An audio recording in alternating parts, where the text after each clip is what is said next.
نحمدہ نصلی علی رسولہ الکریم۔ السلام علیکم ورحمۃ اللہ وبرکاتہ۔ دیکھیں، کسی بھی شخص کے پیچھے اس کے حق میں دعائے خیر کرنا ہمارے حق میں کیسا ہے؟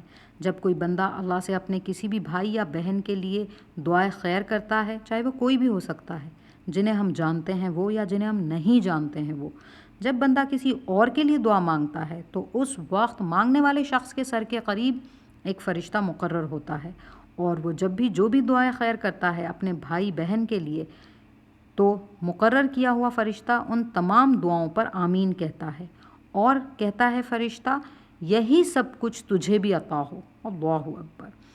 تو کتنے لوگ ہیں دیکھیں جو پریشان حال ہیں اس دنیا میں، جو دعا خیر اللہ سے ان کے حق میں مانگیں گے ہم، تو ان تمام دعاؤں پر آمین کہنے کے لیے ایک اینجل، ایک فرشتہ موجود ہوتا ہے، اور وہ بھی وہی دعا ہمارے لیے بھی کرتا ہے، الحمدللہ۔